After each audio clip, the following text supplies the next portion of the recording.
Durante la época de Buda, muchos años antes de Cristo, vivía una mujer llamada Kisa Gotami.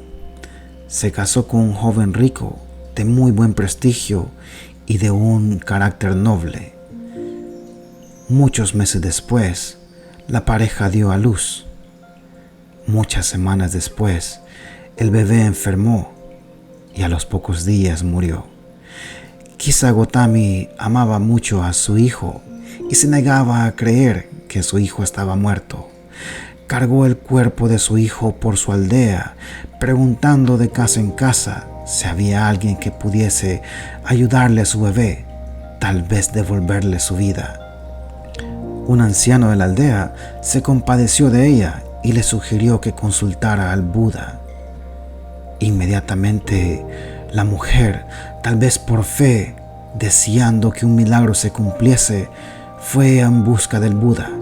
Llegó hasta donde él estaba y le suplicó que por favor le devolviera la vida a su hijo. Kisa Gotami, dijo el Buda, tengo una forma de devolverle la vida a tu hijo, pero necesito que me encuentres algo. Tráeme una semilla de mostaza, pero debe ser tomada de una casa donde ninguno de los residentes de la casa haya perdido a un miembro de su familia. Tráeme esta simiente y tu hijo será resucitado. Con gran fe en la promesa que el Buda le había dado, Kisa Gotami fue de casa en casa. Viajó de aldea en aldea, de villa en villa, preguntando por una semilla de mostaza. En la primera casa, una joven le ofreció darle unas semillas, pero cuando Kisa le preguntó si alguna vez había perdido a un familiar por muerte, la joven le dijo que su abuela, con una mirada muy triste, había muerto unos meses antes. Siguió moviéndose de casa en casa, siguió viajando de ciudad en ciudad. La respuesta era la misma. Cada casa que visitaba había perdido a un miembro de la familia. Kisa Gotami, finalmente agotada de tanta búsqueda, cayó arrodillada en el piso, sin más consuelo que sostener el cuerpecito de su hijo en sus brazos. Cada casa que había visitado, alguien había perdido la familia. Cada casa que había visitado, una persona había muerto. Muchas casas habían perdido las familias completas. En muchos hogares las mujeres eran incapaces de tener bebés. En muchos otros los papás hacían falta. En muchas las madres hacían falta. En muchos hogares solo eran los hijos a los que encontraba. En muchos hogares ya ni la familia encontraba. Era inevitable que la muerte había entrado en cada una de las casas. De repente, una llama de fe nació en su corazón.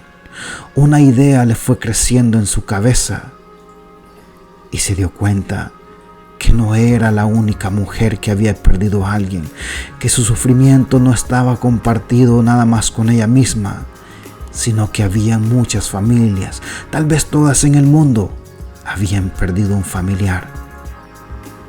Con sutileza cogió el cuerpecito de su hijo, cavó una tumba y lo puso en ella. Con cada poco de tierra que tiraba, se acordaba de la risa de su niño.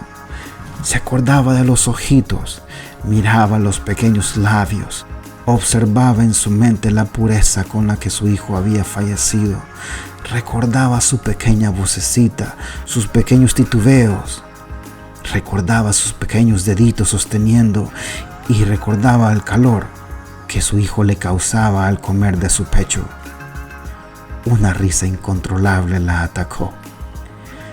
Y se dio cuenta que no había sido una pérdida, que algo había ganado, que ella, aunque sea, había tenido la dicha de haber compartido algo de su vientre, que ella había tenido muchas horas, muchos días, muchas semanas con un hijo, y lo había disfrutado.